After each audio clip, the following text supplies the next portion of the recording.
G'day, I'm Alan and welcome to Alanvale.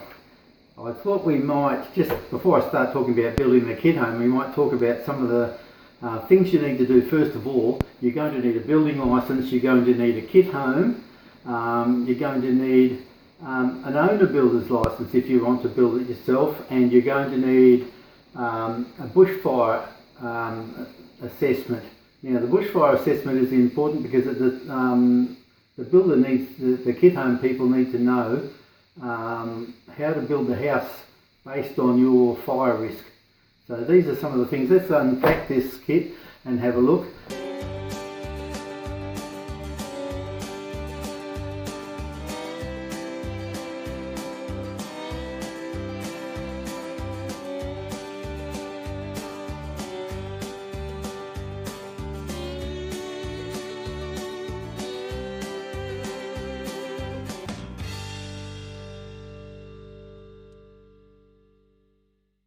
First of all, I'll let you know that I've priced a lot of kit homes around Western Australia, and some of them I even had to pick up my own materials from the city and bring them here.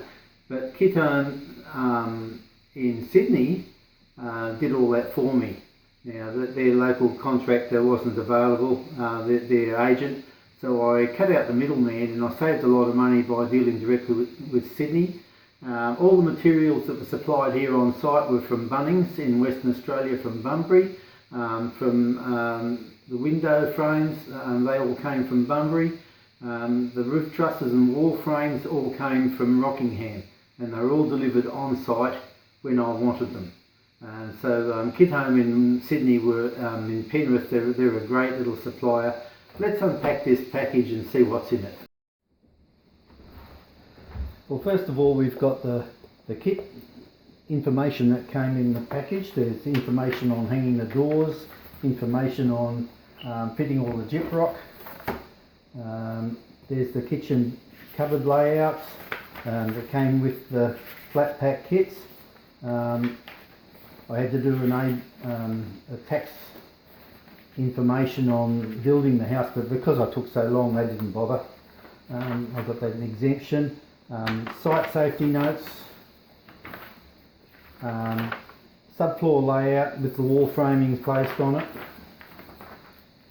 There's the building permit, which was the information given to me by owner builder's licence. Builder's information sheet, that all came there from Kit Home. Information on the manifest. Now this is a list of all the materials that provided, and I had to check them off and send that back within a week and sign all that off, and that was great to have because I could just about duplicate this house just by ordering those materials again. So there's the delivery dockets, internal fit out manifest, same sort of thing, and going through there's all the dockets that came with all that, and then there's some booklets, information on fitting windows and doors, information on fitting the flooring, the structure floor. Now they recommend that you don't leave it exposed only 3 months, but I would recommend that you seal the whole floor with waterproofing. There's a mouse dropping. Installation guides for the timber roof trusses, and that's that kit. Now on the drawings, I highly recommend you do a list yourself. This is a list of all the different stud spacing around the house, and I did that before the plasterboard went on. If I ever want to screw anything on the wall, I know where the studs are. Vanity basin, some tax invoices for this island bench that I made separately afterwards. There's the drawings I did for the plumber. That was on a larger sheet, so I've just copied those. Information on sealing the shower. And there's some of the plans for the house. And they drew up some information, all the layout for the plasterboard and things. I didn't use that.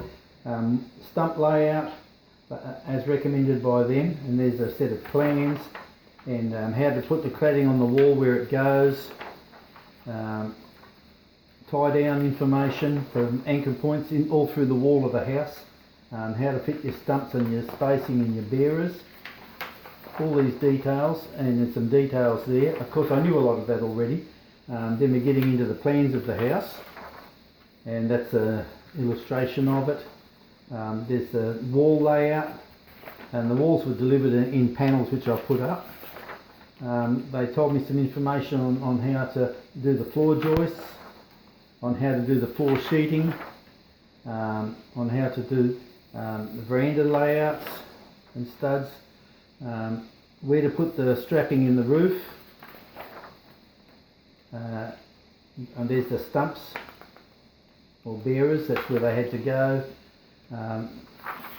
fascias and gutters,